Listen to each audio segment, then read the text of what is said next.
Kahal Kadosh V'Nirvat, Shalom Aleichem, nous allons essayer de nous pencher sur le 45e chapitre du Sefer Bereshit, au début de Vaïgash, au premier verset, Velo Yachol Yosef Lehitapek, Lechol HaNitzavim Alav, Vaikra Otziu Chorish Me'alai, Velo Amad Ish Iti Bilvada Yosef Elechad. Cela signifie que Yosef ne put se contenir. Je vous rappelle le contexte évidemment des versets précédents. Lorsque Yosef s'est amusé, entre guillemets, à éprouver ses frères pour savoir s'ils auraient été capables d'agir vis-à-vis de Binyamin comme ils ont agi avec eux-mêmes, pour savoir s'ils avaient fait des chouvas, s'ils avaient gardé un remords de ce que ces derniers lui avaient fait. Alors, il va réagir lorsque son frère va lui dire « Ne voyons pas paraître le jeune homme, c'est-à-dire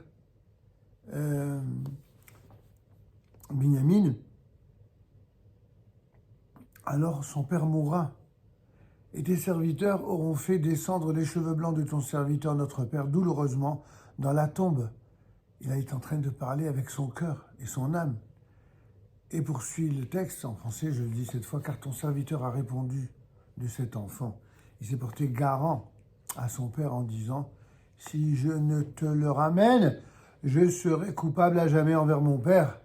Donc, de grâce, c'est donc Yosef, c'est donc Yehuda qui va dire à Yosef que ton serviteur, à la place du jeune homme, reste esclave de mon Seigneur. Et que le jeune homme reparte avec ses frères. Qu'est-ce qu'il lui dit grosso modo? Il lui dit, je t'en supplie, laisse partir mon frère Binyamin qui est le plus jeune, parce que mon père en mourrait. Et moi Yehuda, eh bien, qui suis celui qui va représenter la royauté d'Israël, eh bien, j'accepte d'être esclave. J'accepte de m'humilier, pourvu que je porte garant de mon frère et que mon père puisse ainsi être tranquille. Car comment retournerais-je près de mon père sans ramener son enfant? Pourrais-je voir la douleur qui accablerait mon père? Quand Yosef entend tout ça, ce Yosef qui a joué, entre guillemets, l'homme sans cœur, le vice-pharaon d'Égypte, l'âme et le cœur de Yosef vont réagir, ils vont littéralement exploser. C'est ce que dit le verset « Velo yachol Yosef litapek ». Yosef ne put se contenir. Et malgré tous ceux qui l'entouraient, donc il y avait des témoins, et puis les murs des oreilles, y compris à l'époque de Pharaon, alors il s'écria, faites sortir tout le monde d'ici, et que nul homme ne fut présent lorsque Yosef se fit connaître à ses frères. Et il éleva sa voix avec des pleurs, et les Égyptiens l'entendirent, évidemment comme je vous disais, les murs des oreilles. La maison de Pharaon l'entendit. Le téléphone arabe existait à l'époque déjà, d'une certaine manière. Et tout le monde était au courant de ce qui venait de se passer. Et Yosef dit à ses frères, « Je suis Yosef. Mon père vit-il encore ?» Mais ses frères ne purent lui répondre. Pourquoi? Mettez-vous à leur place. Ils ont quitté un garçon, leur frère, qui était tout jeune, qui était imberbe, et qui était censé avoir été vendu en esclavage, et il se retrouve devant le vice-pharaon d'Égypte, qui est certainement le deuxième homme le plus puissant au monde, qui est en train de leur dire que c'est lui. Et ils étaient frappés de stupeur. Yosef dit à ses frères, « Approchez-vous de moi, je vous en prie. » Et ils s'approchèrent. Donc, un frère qui parle à ces mêmes frères où il n'y avait que de la haine apparente entre eux, tout d'un coup, il a fallu que ces événements les opposent puis les rapprochent. Et c'est ce que va dire Yosef. « Je suis Yosef, votre frère, que vous avez vendu pour l'Égypte. » Et il leur rappelle. Pourquoi il leur rappelle ça? C'est pas pour faire un reproche. Pour leur signifier qu'il n'est pas en train de raconter des histoires. Il n'y a que Yosef, Hatzadik, qui pouvait savoir qu'il avait été vendu par ses frères. Donc c'était mieux qu'une carte d'identité. Et tout de suite après, parce que jusque-là, il ne savait pas encore quelles seraient les intentions, Est-ce qu'il dit ça pour se venger? Est-ce qu'il dit ça pour avoir le dessus? Non. Ne vous affligez point, ne soyez pas irrités contre vous-même de m'avoir vendu pour ce pays, car c'est pour le salut que le Seigneur m'a envoyé avant vous.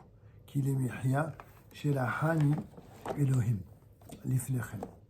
Cette phrase tellement merveilleuse qui montre ce qu'est un vrai frère juif vis-à-vis de son frère, où il ne laisse aucune place à la rancœur ni à la rancune. Le Rav Tzvi Yehuda HaKohen Kook alav Shalom explique de manière très intéressante ce fameux Lemihya chez la Hani Elohim Lifnechem. Dieu m'a envoyé en quelque sorte avant vous pour le salut, pour la subsistance, pour la vie. Ayat Tzorech chez Yosef Yered Mitzrayim. Dit le Rav Kook. Il était une nécessité pour Yosef qu'il descende en Égypte, et ce pourquoi afin qu'il soit apte à devenir un roi. Et cette aptitude, cette capacité à devenir roi, eh bien, il ne pouvait l'apprendre qu'en Égypte. Où est-ce qu'il allait l'apprendre? Certains croient qu'on s'improvise roi, qu'on s'improvise chef d'armée, qu'on s'improvise économiste, on s'improvise rien du tout, on s'improvise rien.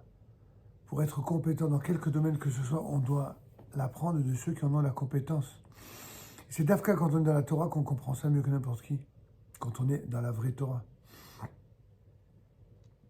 C'est pourquoi la Torah dit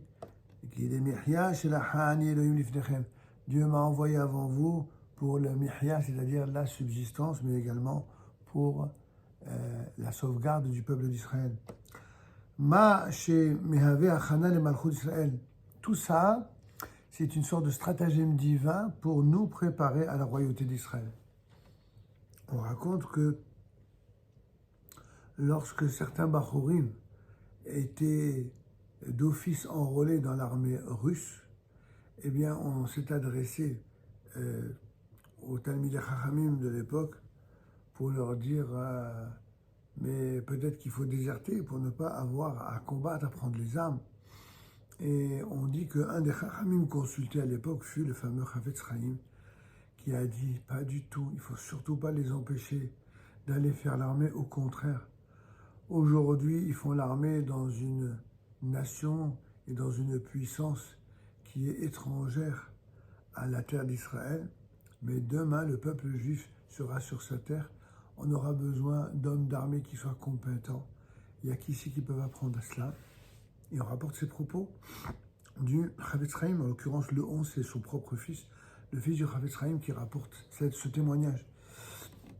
Et donc ce que le Rav Kook nous dit ici, c'est à peu près la même chose. Il dit que lorsque Yosef HaTzadik dit qu'il est Miriah chez la Hani Elohim Lifnechem, Dieu m'a exprès envoyé en quelque sorte en avant-garde ou en éclaireur, c'est pour me préparer à la future royauté, pour préparer la future royauté d'Israël. Et ajoute le Rav Kook, Kar b'mahalach hadorot bagola. Et c'est ainsi que cela s'est fait durant la succession et le processus des générations dans la Gola, c'est-à-dire dans l'exil du peuple d'Israël, dans la diaspora. La manu etzel hagoyim sidre anhagat amedina vesidre tzava. Ce sont chez les goyim, chez les nations du monde que nous avons pris comment gérer et diriger un État, comment gérer et diriger une armée. D'où pouvions-nous savoir? Et cette façon dont nous avons appris cette gestion, eh bien, constitue, dit le Rav Kook, Shehem hachana l'hakamat medinat Israël. Cela nous a servi pour nous apprendre à ériger un État juif, l'État d'Israël, qui nun am Israël al admato. Et comme le dit le Rav Tzvi, l'État d'Israël, ça n'est rien d'autre qu'un nous, un des nombreux noms portés par le peuple d'Israël sur sa terre. Quand le peuple d'Israël est sur sa terre, alors ce peuple s'appelle Médinat Israël. En tout cas, depuis 1948, Médinat Israël, c'est ça. C'est le peuple juif sur sa terre. Ce que malheureusement certains parmi nos frères bien-aimés de Torah n'ont pas toujours compris, n'ont pas toujours admis, n'ont pas toujours compris que c'était ça, la volonté d'Hachem, de passer par cette étape qui bien entendu ne reste qu'une étape. Évidemment que l'objectif ultime, ça reste l'avènement du roi d'Israël qui sera le Melech HaMashiach. Mais en attendant que cet avènement ne se réalise, il existe une étape de préparation à cet avènement. Et cette étape de préparation, c'est l'État d'Israël. C'est ce que le Rav Kook a compris, en tout cas dans le monde ashkénaze, c'est celui qui l'a compris avant pratiquement tout le monde. Ce que certains, progressivement, se mettent à comprendre, même si teintés d'idéologie, ils ont du mal à reconnaître qu'ils ont commis une erreur avant.